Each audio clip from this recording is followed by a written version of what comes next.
শেষ রাতে সে ঘুমাতে পারেনি। ঘরের বাতি নিভে ছিল। জানলার ফাঁক দিয়ে চাঁদের আলো ভেতরে ঢুকছিল। দরজার আড়ালে দাঁড়িয়ে সে শুনতে পেল পাশের ঘর থেকে ফিস ফিস শব্দ আসছে। বাবা খুব নিচু গলায় দোয়া করছিলেন। সেই দোয়ায় কান্নার কাঁপন ছিল। আর এই দৃশ্যটাই তার বুক কাঁপিয়ে দিল। সে ধীরে ধীরে দরজার দিকে এগিয়ে গেল।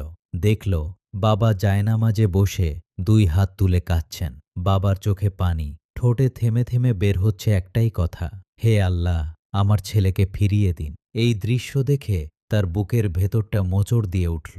তার নাম ছিল রাফি। মানুষের সামনে সে স্বাভাবিক থাকত, কিন্তু ভিতরে ভিতরে সে অনেক দূরে সরে গিয়েছিল। নামাজ ছেড়ে দিয়েছিল, মায়ের কথা শুনত না, বাবার উপদেশ এড়িয়ে যেত। ভুলকে সে পরে ঠিক করে নেবে, এভাবেই নিজেকে বুঝিয়ে রেখেছিল। কিন্তু সেই রাতটা আলাদা ছিল।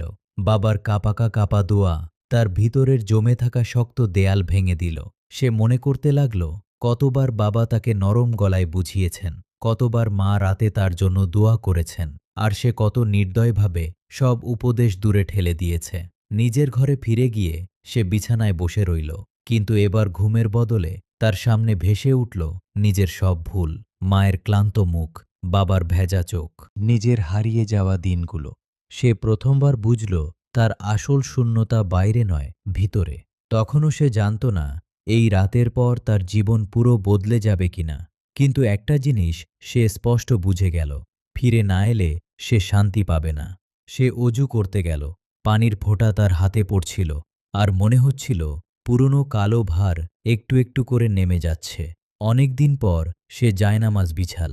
দাঁড়াতে গিয়ে তার পা কাঁপছিল। কি দোয়া পড়বে সব ঠিক মনে ছিল না। তবু সিজদায় পড়ে সে ভাঙা কণ্ঠে বলল, হে আল্লাহ, আমি অনেক দূরে চলে গেছি, কিন্তু আমি ফিরে আসতে চাই। আমাকে ফিরিয়ে নিন, আমাকে ক্ষমা করুন।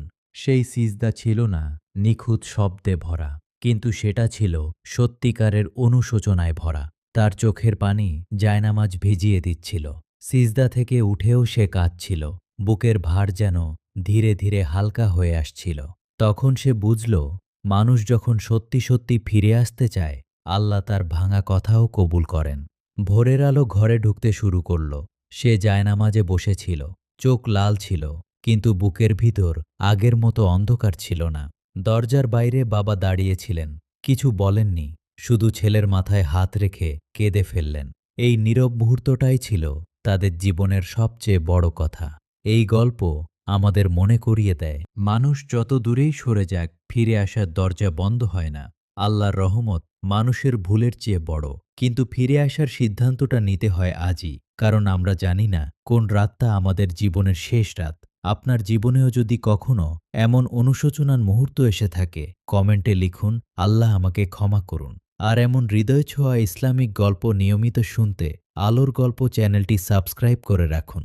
হয়তো কোনো একটি গল্প কারো জীবনে ফিরে আসার কারণ হয়ে যাবে। আল্লাহ আমাদের সবাইকে হালাল পথে চলার তৌফিক দিন। আবার দেখা হবে আলোর গল্পে।